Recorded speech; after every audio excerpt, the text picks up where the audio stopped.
Salut les gens et bienvenue dans l'Apéro Comics, votre chronique Binous et Comics. Alors aujourd'hui c'est la première et du coup j'ai voulu faire une chronique sur le thème de la première fois. J'ai donc parcouru ma collection à la recherche d'un sujet, que ce soit la création d'un nouveau personnage, la première œuvre d'un auteur ou dessinateur célèbre, ou même l'apparition d'un nouveau procédé. Mais après 4 bonnes heures à feuilleter mes comics, il a bien fallu que je me rende à l'évidence. Les comics, c'est comme le sexe, la première fois, c'est rarement glorieux. Je me suis alors tourné vers le MCU, le Marvel Cinematic Universe, et plus particulièrement vers le film qui a tout démarré, Iron Man. Mais ici, nous ne parlons pas de cinéma, mais comics. C'est alors que j'ai trouvé ma solution finale. Waouh! Est-ce que ce serait le premier point Godwin de l'émission? Je crois bien, Billy. Eh bien, félicitations! Merci, depuis le temps que j'en voulais un. Bon, plus sérieusement, je me suis dit que j'allais vous parler d'Iron Man, mais plutôt que de me concentrer sur les comics ayant inspiré le film, j'ai préféré vous parler de celui grâce auquel il est réellement devenu populaire. Grâce à l'introduction de son plus grand ennemi... Whiplash? Non. Justin Hammer?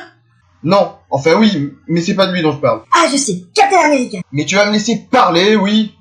Celui dont je parle est le pire ennemi qu'il ait jamais affronté, le seul à avoir jamais compté. Je parle bien sûr de l'alcoolisme. Yay! Bon, les connaisseurs de comics doivent déjà savoir de quoi je veux parler. Il s'agit bien entendu du numéro 128 de The Invincible Iron Man, le diable en bouteille, scénarisé par David Michelinie et dessiné par John Romita Jr.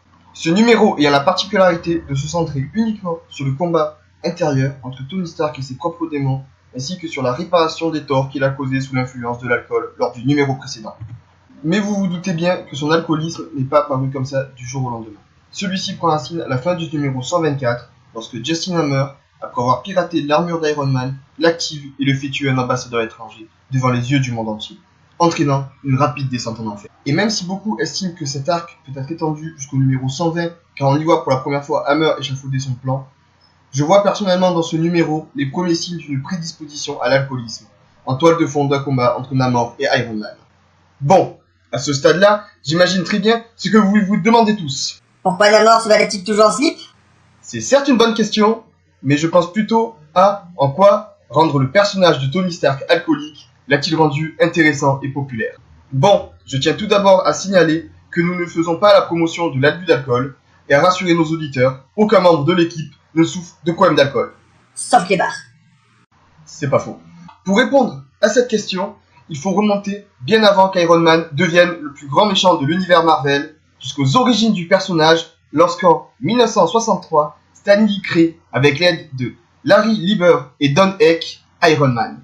À cette époque, le marché des comics super-héroïques est presque monopolisé par DC. Pour se faire une place, Stan Lee préfère partir avec une autre approche des personnages.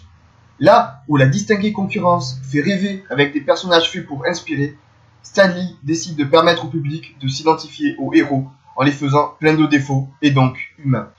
Iron Man est un cas un peu particulier.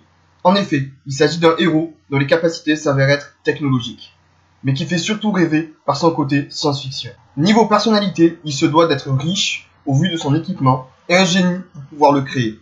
Pour coller à l'idée que tout le monde se fait du milliardaire, il en fait aussi un playboy et un philanthrope.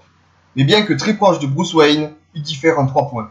Premièrement, c'est un vendeur d'armes, ce qui a sûrement un but non seulement scénaristique, mais aussi de propagande, pour montrer ce que vaut l'armée américaine, ce qui explique sans doute le fait qu'il doit être l'un des super-héros qui combat le plus le bloc de l'Est. Deuxièmement, il est quelqu'un d'énervant de par son arrogance et son égocentrisme apparent.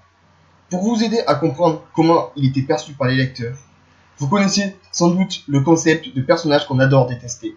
Le genre de connard qui, à chaque nouvelle action méprisable, nous fait nous languir du moment où il le paiera. Eh bien lui c'est le contraire, il est le genre de personnage qu'on déteste adorer. On voudrait qu'il souffre, même s'il ne le mérite pas vraiment, mais en même temps, on ne veut pas qu'il lui arrive quoi que ce soit, car, et c'est notre 3e point, il est le seul héros pour qui le simple fait d'être un héros représente un risque pour sa vie. Car, même si les films l'exploitent, je trouve très mal, ce qui lui permet d'être Iron Man est aussi ce qui permet à son cœur de battre. Et y aller trop fort en tant qu'Iron Man pourrait bien le tuer, même s'il gagnait. Faire une simple ronde, ce que font tous les super-héros, est déjà un danger mortel pour lui. Et pourtant, il continue de se battre. Mais, et l'alcoolisme dans tout ça? J'y viens, Billy. Nous sommes donc en 1979. Suite à la vague hippie et en plein dans le mouvement antimilitariste qui a suivi la guerre du Vietnam, notre vendeur d'armes et outils de propagande se retourne contre ses créateurs. Les gens commencent à se lasser. Les aventures d'Iron Man ne sont même plus innovatrices. Et l'astuce du cœur malade a beaucoup trop été utilisée. Faut dire qu'on trouve plus d'infarctus dans certains comics d'Iron Man que dans une maison de retraite pendant une soirée film d'horreur. Bref, c'est la déchéance. C'est alors qu'ils ont eu une idée, le rendre alcoolique. Cela peut vous sembler con, mais le rendre alcoolique l'a avant tout rendu plus fragile, plus faible d'esprit, faillible, en d'autres mots, humain.